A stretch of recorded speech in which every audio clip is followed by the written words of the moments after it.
Hey, Jan, it's Mel with Airlift. We're about 15 minutes out with that All right, patient thanks. from Orcas. Airlift 2, scene response. Bainbridge Island. Station 21, two children, 12 kilos. Sarah, it's Mel with Airlift Northwest. Hi there, hey, just checking on that ET. We're about 10 minutes out from landing at St. Joe's Bellingham at the helipad. Just want to make sure everything's good to go.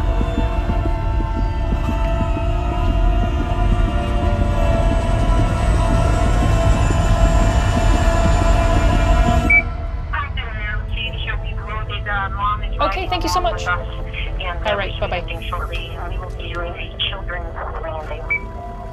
Copy, children's, thanks for the heads up.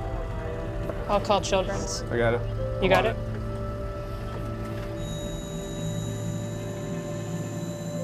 We save lives every day. We fly with a two critical care nurse team. One nurse is an adult specialty, and the other nurse has a pediatric specialty.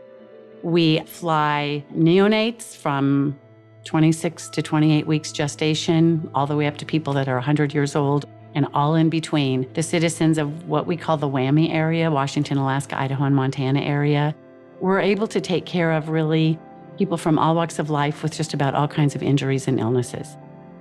The care that they provide is an amazing care. It's a care that, sometimes you look at it and say, if I had my family member, I want them to take care of it. And every time I see it, every time I see how calm they are, they smile, and then they work hard. We know that once we get there, we need to move quickly. They move quickly. Of course, we move very safely as well. The whole goal is to get the patient from the scene into the helicopter and to the hospital as quickly as we can. I went out there to see how my new lawnmower worked, and not reading the instructions manual or anything else, I decided to try it out. So I went down, everything was going great. I figured the controls out, and I just drove it too close to the edge of a rockery, and it was a kind of a steep incline to the side, and the rear wheels slipped, and on the wet grass. And when it went so fast, it was just all of a sudden it's on top of me, taking me down on top of the beach. And so I got to the bottom, so I really thought, I knew I'd screwed myself up pretty good. When I feel my legs, there was nothing there, nothing on either leg. My body's totally paralyzed from the waist down. I broke my neck, basically, and I chipped one of the vertebrae in my neck. I was in final approach just to land in a little field, and one wheel caught a power line that I didn't even know was there. And instantly, the airplane flew upside down and smashed into the ground.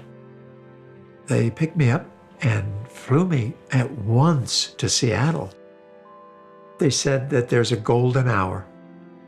If you're picked up, if you go to a hospital within that first hour, if you've had a traumatic brain injury, if you get there quickly, you'll probably survive. Care of patients is a continuum. It's not like the care starts when the patient gets to the hospital. The care starts when the medical providers get to the patient. There is a calmness, okay, I know what's gonna come to me.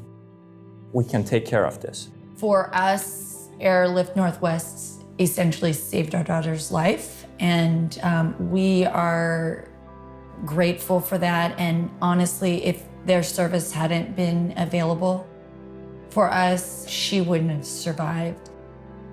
We had no idea of the imminent danger our daughter was in with a single ventricle heart. We didn't know that was the problem. We just knew she wasn't breathing and wasn't getting oxygen.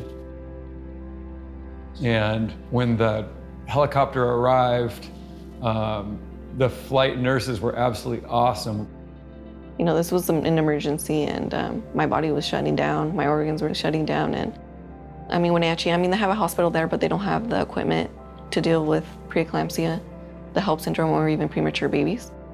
There are so many parts of the Pacific Northwest, all the way up to Alaska, that are really isolated areas. We don't think they're isolated because you got a boat, you got a car, you got a ferry. But when there's an emergency where you got to get them out and got to get them out fast and get them to a hospital, if you have a family emergency of any kind, you've got instant emergency service when you really, really need it. So all in all, I feel pretty fortunate to be with the living. Airlift Northwest was a big factor, and it's a service that people in this area can't live without. This is the only time in my life when I was really in trouble, when I could have died, and they were there. Twice now, they've been there for me. I don't know what I would do without the availability of this wonderful service. They were there holding my hand, and that's really comforting to know. You know, we were strangers in the beginning, but even in those moments where I was kind of terrified, they were there. So Airlift did a great job to get me where I needed to be. Without Airlift Northwest, we wouldn't have our daughter today, and she wouldn't be graduating from 4th grade today. We were so lucky to have that gift of them being present and able to essentially save her life in transportation, get her to the next step and the next place, and thank you.